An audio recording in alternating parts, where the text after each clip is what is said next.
Alors, bonjour, salutations à vous tous, mes amis de Testimony, comment allez-vous? Et je pense que tout le monde se porte bien par la grâce de Dieu. Alors, je me nomme, je m'appelle Guétude, donc pasteur Guétude. Donc, alors c'est pour moi une joie de pouvoir partager avec vous aujourd'hui quelques mots sur l'amour de Dieu, l'amour agapé. Mais permettez-moi de vous dire qu'il y a trois sortes d'amour a priori. C'est-à-dire, il y a l'amour éros. Alors, quand on parle de l'amour éros, on dit que l'amour éros, il concerne l'attirance physique. Donc, il est question de libido et fort souvent, on va retrouver cet amour chez l'homme et la femme. On parle aussi de l'amour philéo ou philia, donc c'est-à-dire amour partage. Donc cet amour fort souvent fait référence à l'amitié, à la solidarité, à la fraternité. C'est un amour de réciprocité entre amis, on s'aime de façon naturelle, donc on s'entend bien avec notre entourage. C'est un amour qui fait en sorte que on, on se sent bien avec les autres. Donc, l'amour filia, c'est cet amour qu'on retrouve chez David dans la Bible et Jonathan. Donc, ce sont deux amis qui s'aimaient beaucoup, qui ont même fait un pacte entre eux. Donc, c'est pour vous dire que quand même, l'amour philéo, c'est bien, c'est quand même quelque chose de bien. Il y a aussi l'amour agapé.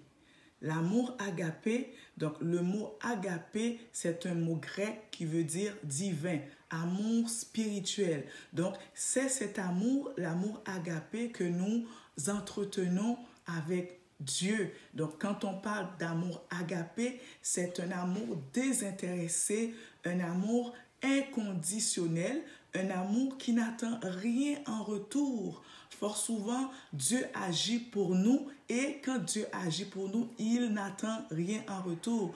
Mais quand nous constatons tout ce que Dieu fait pour nous, alors il est normal que nous puissions dire merci à ce Dieu d'amour. Parce que lorsque nous dormons et que nous nous réveillons le lendemain matin, c'est une grâce que Dieu nous fait, n'est-ce pas? Donc, on se doit de dire merci à Dieu pour ça. Et Dieu fait tant de choses dans nos vies que nous devons dire merci à Dieu pour cet amour incommensurable que Dieu, n'est-ce pas, a envers nous.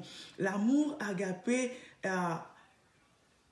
c'est cet amour qui a fait en sorte que Dieu nous a tellement aimés. Parce que vous savez, avant, suite à la désobéissance de nos anciens parents, c'est-à-dire Adam et Ève, on avait perdu, n'est-ce pas, toute relation avec Dieu. Mais Dieu, voulant se réconcilier avec l'homme, tellement qu'il nous aimait, alors il avait décidé d'envoyer Jésus, son Fils unique, cet être suprême, cette supériorité, il a décidé de l'envoyer vers nous, nous en tant qu'hommes pécheurs, pour que Jésus puisse nous réconcilier avec lui. Bien-aimés, n'est-ce pas? Ordinairement, ce sont les sujets qui s'abaissent devant, n'est-ce pas, les supériorités, les êtres supérieurs. Mais Dieu, dans son amour, il s'est abaissé vers nous. Jésus s'est abaissé vers nous parce qu'il nous aimait tellement. Il voulait que nous puissions avoir la vie éternelle. Alors, c'est cet amour agapé que tout chrétien doit avoir en soi. Parce que Dieu est amour.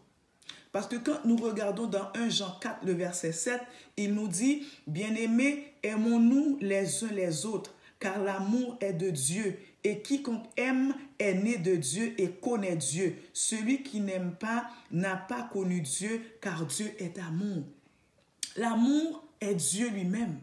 D'ailleurs, l'amour fait partie des attributs de Dieu. Donc, celui qui se dit enfant de Dieu, qui est créé à l'image de Dieu, doit avoir l'amour de Dieu. C'est ce qui vous qualifie. C'est ce qui fait de vous un enfant de Dieu. Donc, le disciple, Le chrétien, l'enfant de Dieu, doit avoir son amour en soi. Parce que quand on a l'amour de Dieu, l'amour agapé, on n'est plus la personne qu'on était auparavant quand on ne connaissait pas encore le Seigneur.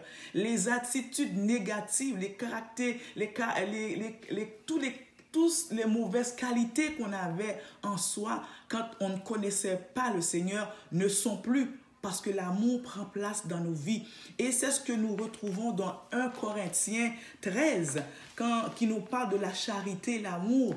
Quand nous lisons 1 Corinthiens 13, le verset 4 nous dit que la charité est patiente, elle est pleine de bonté. La charité n'est point envieuse, la charité ne se vante point, elle ne s'enfle point d'orgueil, elle ne fait rien de malhonnête, elle ne cherche point son intérêt, elle ne s'irrite point, elle ne soupçonne point le mal, elle ne se réjouit point de l'injustice, mais elle se réjouit de la vérité. Elle excuse tout, elle croit tout, elle espère tout, elle supporte tout.